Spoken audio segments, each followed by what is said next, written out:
So today we got a question from Jeremiah, and he has a question about maintaining top position and whether or not to be really heavy all the time and smashing the person, or if he should loosen up a little bit. Because he says basically right now he tries to put a lot of smash on people when he's in top position, but he says he's wondering if it would be more advantageous to lighten up a little bit and if his top position would be a little bit more dangerous if he was a little bit lighter. And so he asks me the question about this. So yeah, Jeremiah, let's talk about it, bro. And I think you're onto something. This is something obviously you're probably relatively new. I didn't check your profile, maybe I'm wrong. But again, yeah, you're right. Because what ends up happening is when we're in a really tight position, so I got Christian here, I get into side control and Christian. If I really want to smash him to the ground, I can put a lot of shoulder pressure, that shoulder adjusts. I can drop my hip really low to get rid of the grip here that he would use to push. In some cases, I can even take this hand, block the hip, and even sink down even lower. And if I have the gi grips, I can hang on to him, right? All of these are great holding positions, okay? It's gonna be very hard for him to get away from it. Also, like even like a pinning position, we don't really do this as much in jiu-jitsu because of the fact that my back's exposed. And in judo or wrestling, we pin, and that can win the match. In jiu-jitsu, the pin doesn't win. But we can get here, we can hold the person. I mean, this is a brutal position. And if the person knows how to do that compression to the chest, it can be brutal. But for most people, this is a great holding position, right? The problem with all of these are there's not a ton of submissions. There's some, right? Like I can go here and I can do this little thing over here. Maybe I get the compression lock. But the array of submissions that I have available to me, once I loosen up a little bit and go around in different positions, is way more. Once I start loosening, like if I'm in side control, once I loosen up a little bit, I've got kimuras, I've got the packs on the near side arm here, I've got the neck here. I mean, there's a lot of stuff that we can do to attack, right? So yeah, it becomes a little bit more advantageous to loosen up. Now, think about this on the flip side too. This is an important lesson, right? So let's say if we're in side control here. If this person is squeezing me really tight, relax. A lot of people waste, especially this is like a good new white belt tip, right? A lot of white belts, when they get put in side control, they panic, they freak out, and like Salo, the great Salo Barrow, he has a famous quote, right? Like if you're late, you muscle. If you muscle, you get tired. If you get tired, you die, right? Well, I'm late because he beat me to the position, and if he's squeezing me really tight, I'm gonna try to muscle out of this. I'm gonna get really tired, and eventually I'll be a sit and duck because I won't have any energy left. He'll submit me. So what you wanna do is if you feel this person squeezing tight, relax a little bit. Understand that their submissions when they're squeezing like this are limited, right? There's some options there that you'll have to be aware of, but for the most part, doesn't have a ton of submissions. When they're more dangerous is when all of a sudden they loosen up just a little bit and they start moving around. Now, that opens up two things. One, it opens, because of the space that he's gonna start creating as he's moving, that opens up one space for me to move.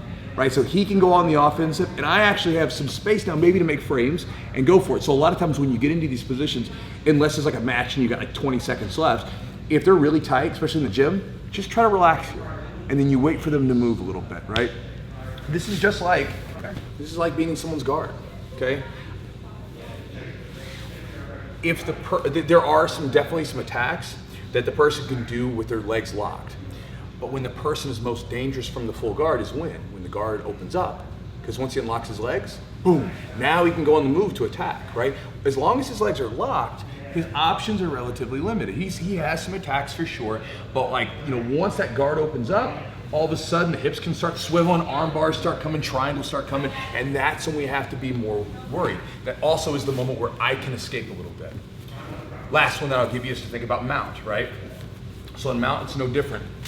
I can get in here and, initially, like a lot of times in jiu-jitsu, we'll establish a heavy position for a second till the person kind of almost accepts it, right? They stop bucking and moving.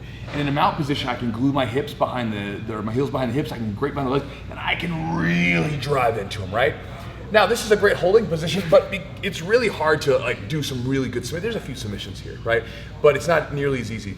The position becomes way more dangerous for him once I start to move up into some form of high mount, right? Where basically I'm away from his bridge, so if he bridges up, he can't really move me. There's not as much pressure on him, but now I can move and attack the arms in different directions. There is one exception to that. There's a lot of smash in like the S mount because you're putting pressure right onto his diaphragm, and this is a brutal position.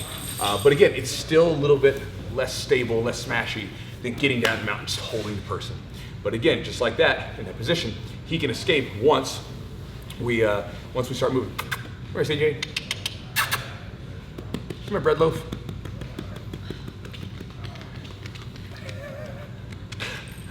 Tony's dog. You're a little bread loaf, aren't you? You're so cute. Yes, you are. So that's the idea for it, Jimmy. Basically, you're absolutely right. When you loosen up on top, basically a lot of times think of jiu-jitsu. Jiu-jitsu, we have this rhythm about things. We set up things kind of slowly. We go really fast through the scramble, through the movement, the execution of the movement, and then we stop for a second to hold tight, and then we loosen up a little bit. We go slow and then fast and stop, right? And so think about that when you're on top position. You're gonna hold for a second to establish the position, and then you loosen up just a little bit. It doesn't mean that you like let pressure off, but you have to loosen up a little bit so that you can be more mobile and be more aggressive and go on the offense. And then also for you guys watching this, if you ever have someone on top of you or it puts you in a bad position, then you need to be very cautious and be very smart about it and try to expend the most energy whenever they're allowing you some space. So for instance, if you're in one of those side control positions, you don't expend energy while they're squeezing your head off. Relax, just survive for a second, and then once you feel them loosen up a little bit when they begin to attack the arm, that's when you make your move. So hopefully that's a useful video for you, Jeremiah. Hopefully that helps you out with your question, brother. And guys, I'll talk to you next time.